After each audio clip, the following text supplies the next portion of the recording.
a gente não tem certeza de nada, né? A única certeza que nós temos é que haverá mudanças.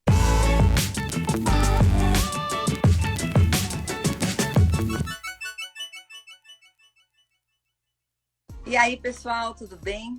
Estamos aqui de volta num papo com o palestrante, hoje com Jorge Feliciano, uma figura, assim, encantadora, que conhece muito gente, vai falar muito pra gente sobre isso.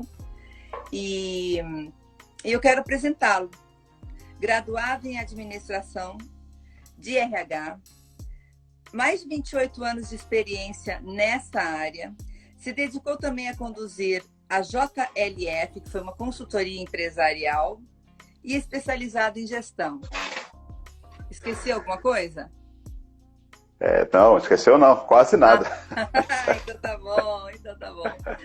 Ai, que bom. Obrigada, Jorge, de você estar tomando um tempo aqui para falar conosco e esclarecer as coisas, falar um pouco de como você é convidado para fazer palestra. Então, para começar, eu queria que você falasse um pouquinho sobre a sua infância. Oh, uau! Esse tema mexe comigo, hein? Bom, eu sou mineiro, né, de BH. Eu nasci numa favela, eu nasci dia 24 de abril de 64. Eu tenho 56 anos. E venho de um lar com muito amor. Eu, inclusive, recentemente, num bate-papo, numa live dentro da empresa onde eu trabalho hoje, no Grupo Martins, ali em Uberlândia, que me acolheu maravilhosamente bem. Acho que ao longo desse nosso bate-papo eu quero falar um pouquinho sobre essa experiência também. Mas é muito interessante porque eu não tenho nenhum trauma de infância. Nenhum. Porque a despeito da dificuldade física, né, de limitação, eu fui acolhido tanto pela minha mãe, biológica, Neném, Maria Isabel Vieira, Neném, mas especialmente pela família Neves, que eram vizinha da minha mãe. O barraco onde eu nasci era o último barraco da favela e eu lembro que tinha um muro, e a primeira casa normal, né, de alvenaria, bonita, da rua era dessa família, a família Neves, dos meus irmãos brancos, né? Então eu cresci tendo um amor biológico e um amor de adoção. Quer dizer, não Então, assim, precisa de mais nada, né? Não precisa de mais nada. Mais nada. E ali foi forjado o meu caráter, né? Com muito amor, muita consideração, muita generosidade. Então, de alguma forma, eu acho que isso me preparou para a vida. Várias vezes, Sandra, na minha trajetória, nas minhas conversas, nas minhas andanças, né? Porque eu sempre tratei a minha infância como algo que eu sou um privilegiado, porque na dificuldade você cresce, né? Na limitação você cresce. Então, assim, eu me sinto um homem totalmente privilegiado. E hoje o que eu procuro fazer é retribuir no meu trabalho, com as minhas interações sociais, a tudo que eu tive de acesso, e tentando fazer o meu melhor, né? Acho que se cada um de nós buscarmos fazer o nosso melhor, certamente o mundo será melhor, e o mundo seria melhor se a gente, de fato, tivesse isso como um princípio, né? Sim. Os seus estudos e os trabalhos que você teve sempre foram voltados ao RH. Sim. Fala essa paixão, me fala um pouco sobre essa paixão. Eu confesso assim que e tem uma história muito interessante que eu gosto de compartilhar, porque com minha origem, né, muito simples, muito humilde, eu não tive o acesso ao estudo tão rápido quanto eu gostaria. Mas acho que eu sou um privilegiado, porque eu já tinha já na minha infância, acho que uma inteligência natural, assim, né? Com muita gana de aprendizado. Eu sempre gostei muito, sempre fui muito curioso. E para você ter uma ideia, na minha vida, eu tive dois fatos muito interessantes. O primeiro, que eu sou mineiro de Belo Horizonte. Então, mineiro é bobo. Mineiro é aquele trem desconfiado. É o único. Mineiro é aquele trem desconfiado e... Não sei se é mesmo, né? Pegou isso. Mas tem o folclore, mas eu saí de Belo Horizonte e fui para o Rio de Janeiro em 1974. Belo Horizonte, naquela época, era uma roça grande, né? É um lugar aprazível, é um lugar que eu amo de paixão. E minha mãe era empregada doméstica, né?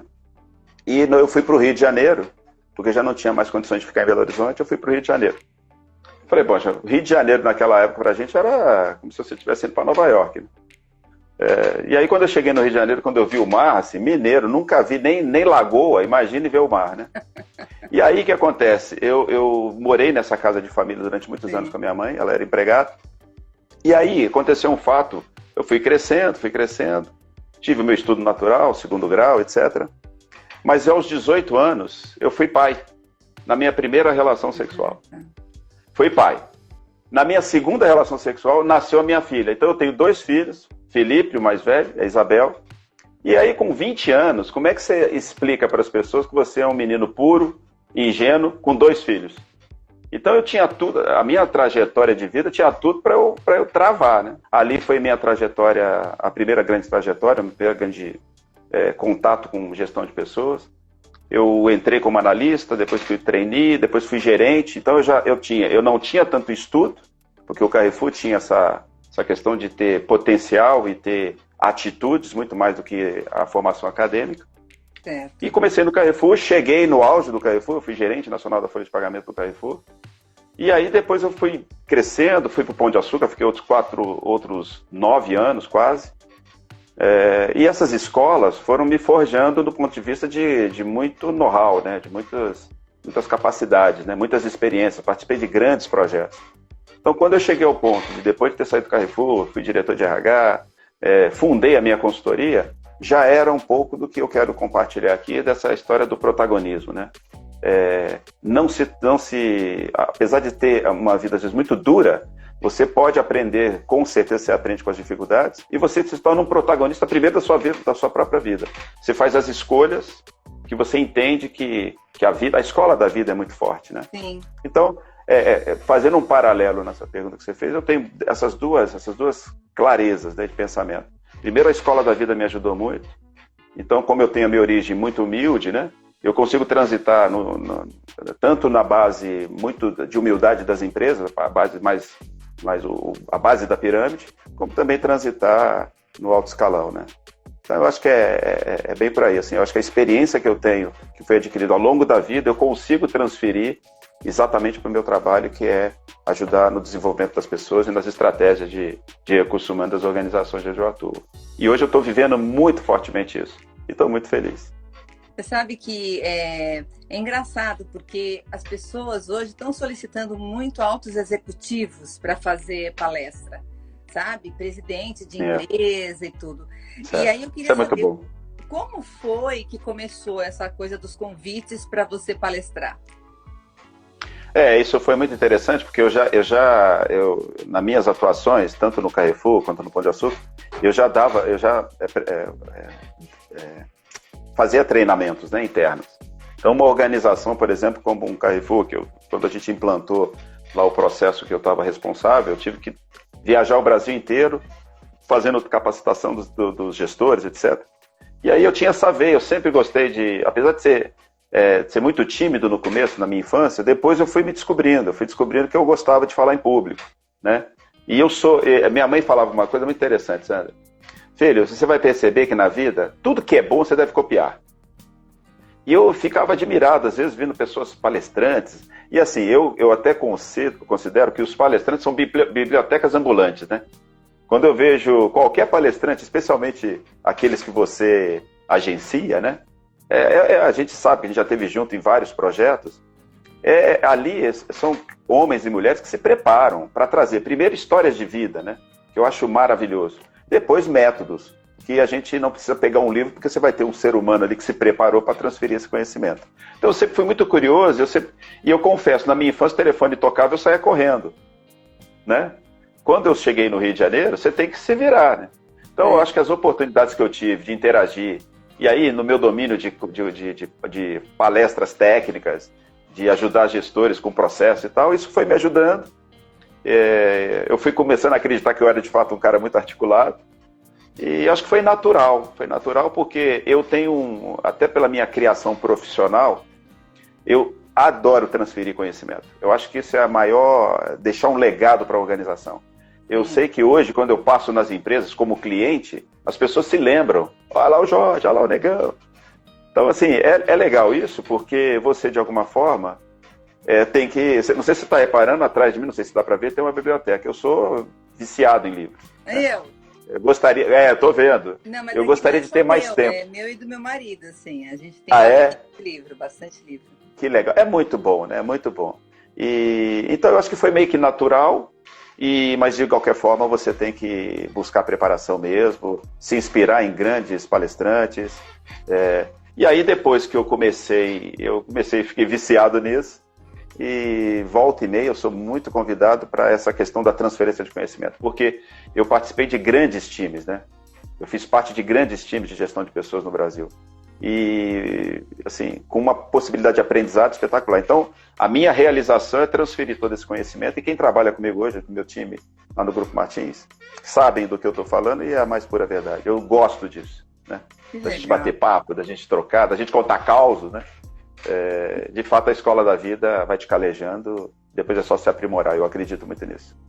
Então, nessa coisa de você passar esses conhecimentos, eu queria saber, assim, o que você anda falando de mais inovador, que tem a ver com RH, ou outros temas que você tem falado sobre Legal. isso. Eu queria que você falasse um pouquinho mais para as pessoas entenderem como é que são as suas palestras. As minhas palestras, ela tem no ano passado, eu vou falar de um passado mais recente, teve essa questão, eu tive palestras muito técnicas, né? Técnicas, mas com um viés de trazer a coisa que é mais de cunho legal para a gestão.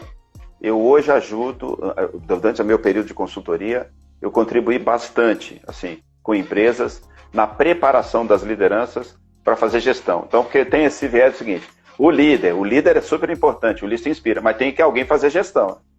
Então, assim, de alguma forma, gestão da força de trabalho foi porque a minha origem foi basicamente na folha de pagamento, quando eu nasci na área de RH, e depois eu migrei para a área de desenvolvimento. Então, essa veia muito forte de orientação para resultado, orientação para processo, né? Orientação para o cliente, como eu vivi grandes organizações com muita execução. Então, eu consegui trazer da teoria aprendizados teóricos e colocar na prática. Então, assim, quando eu muitas vezes fui entrevistado para posições executivas, talvez o grande destaque que eu trazia era exatamente isso. Jorge, você de fato tem uma experiência de execução muito forte, né? Eu lembro que uma vez eu fiz uma palestra em São José do Rio Preto com o Cortella, e o Cortella, eu desesperado, porque me colocaram no final da palestra, falei assim, pô, mas eu sou o antagonista, não sou o protagonista, né? E ele falou assim, Jorge, fica tranquilo, cara, porque assim, eu sou filósofo, eu vou fazer as pessoas sonharem, mas quem vai falar se é possível fazer execução é você, que está há muitos anos nesse negócio. Sensacional, assim, ele me tranquilizou, e de fato, quando ele passou o bastão para mim, né, foi lá no SESC de São José do Rio Preto, foi maravilhoso, porque de fato ali você começa a perceber que essa questão da execução acabou sendo um produto que eu conseguia vender como consultor e ao mesmo tempo ajudando as lideranças. E felizmente, nessa minha trajetória, eu fui muito bem sucedido, acredito que tenha contribuído bastante, porque eu tinha muitos clientes e meu marketing era boca a boca, era um indicando para outro, uma empresa indicando para outra. Né? Eu tenho muita experiência no varejo e acabei migrando para outras áreas, serviços, consumo, etc. Então, eu queria saber, agora saindo um pouquinho das palestras, assim, a gente está no mês da consciência negra e eu queria saber, assim, se sempre foram flores na sua vida ou se você sentiu algum preconceito em algum momento, ou pessoalmente, ou nas empresas. Você podia falar um pouquinho sobre isso? Posso. Eu vivi num ambiente em que assim, eu não experimentava a discriminação, porque, como eu falei, a família Neves, todos são branquinhos, só não são loirinhos, mas todos são branquinhos. E eu lembro que, muitas vezes, alguns amigos, até quando brincavam, de falar, então se o Jorge é seu irmão, Erivaldo, Edelane, é porque ele nasceu à noite, eles ficavam bravos, porque eu falei, não existe isso, né? Então, só que quando você está num ambiente familiar, né, as pessoas ali estão te protegendo. E eu lembro que eu tive uma experiência que marcou muito a minha vida, que foi num carnaval em Campo Belo, a família toda estava lá, e eu fui num clube, eu era menino, eu devia ter, acho que tinha 13 para 14 anos. 13 para 14 anos. Acho que até menos, 12 para 14 anos. Entre 12 e 14 anos. E eu lembro que estava entrando todo mundo nesse clube, e eu estava com alguns amiguinhos, e eu fui barrado nesse clube. E o segurança não teve meias palavras, não. Falou assim, crioulo aqui não entra. Só que eu, com 12 anos, você não entende bem, né? Eu falei, mas... E aí todo mundo já tinha entrado, não tinha nem como voltar, eu fiquei ali na calçada, fiquei ali. Mas, e aí beleza. Quando eu cheguei em casa, eu falei para minha irmã, falei, Dunga, eu não sei, não entendi. Aí ela veio, me explicou, falou, olha, o mundo infelizmente tem essa questão do preconceito e tal. Ela me acalmou, essa foi a parte mais aguda, mas eu também não me senti tão mal, né? É claro que a gente se sente mal, mas eu falei, eu não fiquei preocupado com isso. Era muito criança, né? E já adulto, eu trabalhando em Uberlândia, já pelo Carrefour, tem um clube na cidade muito famoso, eu não vou falar o nome para não causar nenhum tipo de constrangimento, e tinha uma fama desse clube de que a Glória Maria tinha sido barrada nesse clube, o Pelé tinha sido barrado nesse clube, e eu já era gerente no Carrefour, e o pessoal falou, não vai lá nesse clube não, que você vai ser barrado. Eu falei, eu vou sim. Fui. Tem tudo. Fui, tá já sabia. E eu falei assim, ó, primeiro que eu acho que eu sou mais bonito que o Pelé. Começa por aí. Então, assim, quando eu cheguei, o porteiro me olhou, não sei se ele olhou com preconceito ou não, eu sei que é o seguinte, isso serviu para mim o seguinte, não importa o que o outro vai pensar. Se ele viesse com alguma arma, eu iria... Naquela época não tinha ainda essa questão da lei antirracial, né? E eu entrei, me diverti, fiquei ali numa boa, e ainda voltei no dia seguinte, eu tirei sarro, o pessoal falou, tá vendo? Ó, acho que sou melhor do que o Pelé. Mas já era outra época, né? Eu não sei se é folclore, não sei se isso aconteceu de fato, mas onde tem fogo, a fumaça, né? Mas assim, ao longo da minha vida, eu fui experimentando olhares, você percebe, né? Nitidamente. Por outro lado, eu acho que toda a minha criação, meus irmãos, minha mãe, falam assim, você precisa agir como protagonista da sua vida.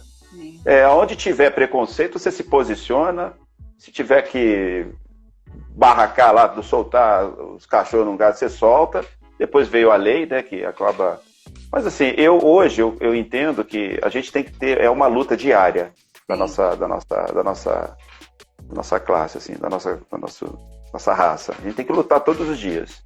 E marcar território, cara. Não aceitar de forma alguma olhares. Eu lembro como se fosse hoje uma reunião que eu tive no Pão de Açúcar, eu tinha um cara que era subordinado a mim, da minha equipe, um cara que sempre se vestia impecavelmente, Sandra. Impecavelmente. Usava muito Armani. E nós entramos numa reunião com uma grande multinacional, entrou ele na frente, entrou eu atrás. Eu nunca me vesti mal, sempre me apresentei muito bem, mas eu confesso que ele gostava muito mais da questão de etiqueta, de moda do que eu. E aí esse executivo, um vice-presidente de uma grande empresa de tecnologia, chegou, ô fulano, prazer, você é o gerente aqui? Eu falei, não, o gerente é o Jorge aqui. E aí ficou aquele ambiente, mas assim, e muitas vezes também, ao invés de devolver raiva, eu devolvo amor, cara, eu devolvo profissionalismo, eu devolvo, mas assim, não deixo passar batido, não. Provavelmente esse executivo deve ter ficado muito constrangido, porque aí quando começou a reunião, a gente deu uma apertadinha também, né, porque ninguém é de ferro, e no final ele pediu desculpa, então eu falei, não, tudo bem, não tem problema, esse é o nosso país, a sociedade infelizmente é assim mesmo, mas talvez tomara que sirva de exemplo para você, e aí seguimos a vida. Então, é duro a gente ver restaurante, todas essas coisas que a gente sabe que acontecem, mas eu acho que tem a ver com nós fazermos, devolver cada vez mais serenidade. Não é fácil, não é nada fácil. Você vê, um cara que nasceu onde eu nasci, da onde eu venho, hoje mora num condomínio de alto padrão. Quer dizer, eu não sinto preconceito aqui, mas eu sou um privilegiado, né? Então eu tenho que ajudar também a contribuir para que a gente possa mudar a mentalidade das pessoas. A forma que eu tenho de fazer isso é no meu trabalho, é nas minhas interações, é no supermercado, agindo como se isso inconformado com esse tipo de postura, mas dentro da minha limitação fazer o meu melhor, independente da cor, né? E eu hoje, por incrível que pareça, não é só a questão da raça, não. Tem a questão das mulheres, né? Tem da diversidade. Tem muito preconceito. Te perguntar. Você, na sua gestão, você estimula a equidade de gênero, racismo, Total. atitudes antifeministas? Você estimula isso dentro da empresa? Sim. E é interessante que assim, eu acabo servindo como um grande exemplo na empresa onde eu estou atuando hoje, especificamente, porque eu fui muito bem recebido no Martins, né, no Grupo Martins, pelos acionistas, pelo CEO, que é o Fafá, pelo CFO, que é o Rubens, os diretores, assim, lá não existe essa história de cor, né? Nem brincadeiras os caras fazem, né? O que eu acho, por exemplo, nós estamos na Black Friday, hoje postaram lá do Black Friday, eu falei, gente, eu adorei, Black Friday, pronto, tá ótimo, por isso é que vai ser bom, né?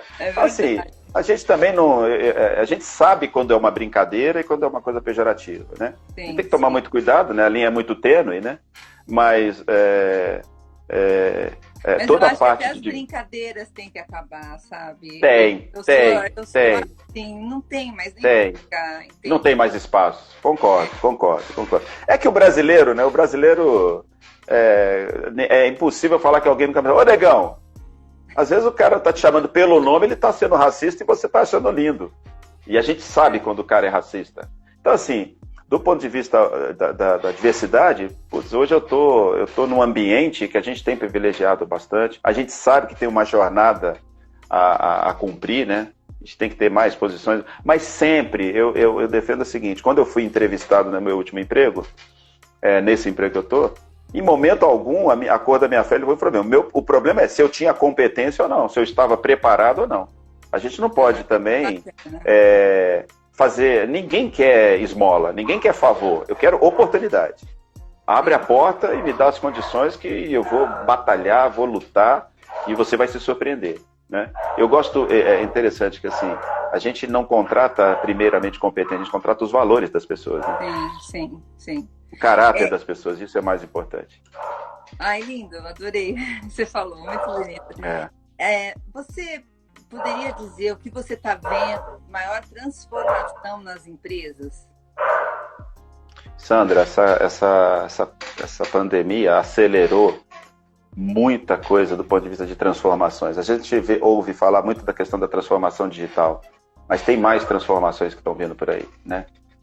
Eu outro dia fiz uma live em que eu falei o seguinte, o mundo está cada vez mais tecnológico e vai continuar sendo e vai aumentar mais a tecnologia. Mas o mundo vai ficar cada vez mais humano, né? Essa conjugação é até difícil de explicar. Qual é a certeza que a gente tem neste momento? É que muita coisa vai mudar. Nada vai ser como antes. Então, essa crise, no meu caso, as experiências que eu tive muitas experiências, por exemplo, o nosso e-commerce está explodindo, né? De vender, as transações eletrônicas estão explodindo. Mas as relações humanas também estão cada vez mais afloradas, né? Eu vou dar um exemplo. No começo dessa crise, em março, teve aquela questão lá do motorista na estrada, que os restaurantes estavam fechados, etc. Beleza, nós temos dois públicos muito relevantes na nossa empresa. Um é o motorista, o cara da logística, né? Motorista de caminhão, que anda nesse país todo. Nós temos capilaridade nacional. O outro é o nosso vendedor, que a gente chama de RCA, representante comercial autônomo. Quando nós tivemos uma situação em que a gente montou um comitê contra a crise, focamos muito na prevenção, né, de apoiar as pessoas, colocamos o nosso propósito em ação, tal qual os médicos italianos, olha, fique aí porque nós vamos ajudar a abastecer a casa das famílias brasileiras, porque nós vendemos de prego até alimento.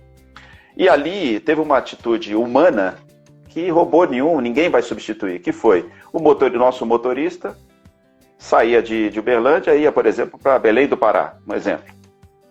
Em Belém do Pará tem um representante nosso autônomo, que foi uma surpresa super agradável, que é uma história que vai ficar para a vida. O nosso representante, o nosso vendedor, abriu a sua casa para receber o motorista, mas não foi para dar um prato de comida, foi para tomar banho. Olha que... Quem é que abre a casa? E assim, as pessoas são humildes, né? Um estranho que eles nunca se viram, nunca se falaram. E foi uma corrente que foi crescendo. Isso vem de quê? Isso vem de valores. Sim. Isso vem de princípio. Cara, não importa, eu nunca te vi na vida, mas você trabalha na mesma empresa que eu, você vai tomar banho na minha casa. Você olha a casa do cara, tem um quarto e sala, quando não é uma casa de pau a pique, né? Então, assim, essas coisas é que mostram que a capacidade humana, e eu digo mais, né? Palestrante não vai acabar nunca. Que bom! É uma profissão. Porque quando é que vai acabar o conhecimento? Não vai acabar nunca. Vai ter transformações, tá? Então, vai mudar a forma. Eu tenho estudado sobre isso e assim, eu tenho estudado o que é o meu negócio, né? O meu negócio, não o do palestrante. O palestrante realmente nunca vai acabar. Mas a tecnologia está aí de tal maneira que você consegue encontrar qualquer pessoa, não é? Então, mas as interações vão precisar acontecer, né? Sim, mas vai mudar. As interações. Mas eu com vejo certeza. Tudo isso de forma positiva. Tudo de uma forma muito positiva. Hoje a gente percebe exatamente que a gente não tem certeza de nada, né? A única certeza que nós temos é que haverá mudanças. Sim. Eu sou um otimista. A pandemia mudanças para melhor. Mudou o Jorge? Na essência, não. O que eu estou adorando é que assim, algumas iniciativas que a gente tinha de valorizar ainda mais a força de trabalho, de valorizar as pessoas, de acreditar que preparação é que faz acontecer, pela distância quebrou grilhão. Teve barreiras que foram completamente quebradas. Né? A gente tá tendo um alcance agora, mas muito maior junto às lideranças do que a gente tinha antes da crise. Né? E até por uma questão, começou com pânico, né, lá atrás, todo mundo sem saber se as empresas iam quebrar, se elas iam preservar, e agora eu acho que a transformação digital, você imagina que a gente pensava o seguinte, vamos fazer uma reunião virtual, não imagina, o cara fala, não, isso aí, aqui na empresa não funciona. Ninguém queria isso, agora eu acho que ninguém mais queria ir na casa do outro, ir no escritório do outro. Pois é, então assim, isso é sensacional, né, isso é sensacional. E aí você tem que ter criatividade. Eu participei de um treinamento ontem que o princípio é o seguinte, olha, nós vamos ter a tecnologia aqui, tal, e no final o palestrante, o instrutor falou assim, mas eu queria também diversão. Eu falei, ótimo, adorei. Esperei aquela coisa mais sisona no final. De repente você solta lá, obrigado, vamos aplaudir a Sandra.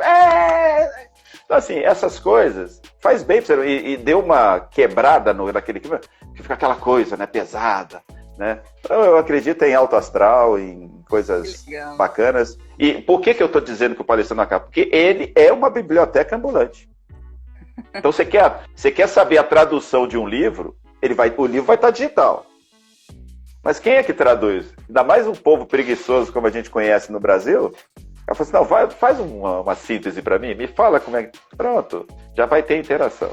Vai ser online, provavelmente, né? Até porque eu não conheço palestrante muito novinho, a maioria dos palestrantes que eu conheço tem acima de 50. E são um grupo de risco. Ô, Jorge. Ai, meu Deus. A maioria dos palestrantes são um grupo de risco. Né? Ô, Jorge, o que te faz feliz? O que me faz feliz... eu quero falar, assim, do ponto de vista da minha vida, é eu ter uma família maravilhosa, pessoas que me respeitam, onde eu vou, eu sou muito bem recebido. E do meu trabalho é impactar a vida das pessoas com um legado que faça a pessoa mudar de patamar, tanto financeiro quanto de realização, de sonhos. Eu gosto de fazer parte da vida das pessoas do ponto de vista de deixar um legado. Seja como cliente, como parceiro, como amigo. Eu acho isso maravilhoso. É uma troca, sabe? Eu acho maravilhoso. Às vezes eu fico ouvindo palestras, eu falo, cara, eu queria ser igual esse cara. Parece que o cara tem resposta para tudo, parece que ele é perfeito. E aí eu, como tinha o legado lá da minha mãe, eu sempre copio alguma coisa do ponto de vista assim, de conteúdo, que eu acho bárbaro. Né? Então eu acho que você fazer parte da vida das pessoas, nesse sentido, e pelo meu lado cristão também, eu acho que a gente está aqui para fazer o bem para as pessoas. Independente de raça, cor, credo, eu acho que a gente está aqui para isso. E eu procuro viver dessa forma. Que legal. Olha, para terminar, eu sempre pergunto se você pode dar uma dica para nós. Uma dica sua de vida, uma dica que você falaria para um filho seu, uma dica profissional, uma dica. Eu diria assim, resumidamente, toma a rédea da tua vida, cara. Não deixa ninguém decidir por você. Acredita nos seus sonhos, acorde cedo, trabalhe muito para que eles aconteçam, né? Eu acho que essa seria a principal dica, porque tem muita coisa que a gente pode considerar como importante, né? Mas eu acho que a gente viver leve, alto astral, feliz, fazendo o nosso melhor. Eu acho maravilhoso quando você faz a coisa mais simples do mundo da melhor forma, com a melhor qualidade, tentando ajudar o outro, seja o cliente, um amigo, um parente. Eu acredito muito nisso, sabe, Sandra?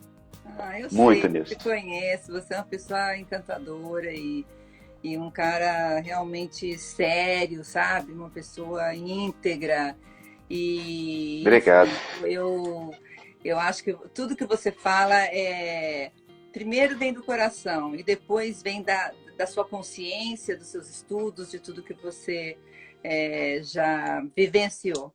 Então, eu quero agradecer muito, muito a sua participação.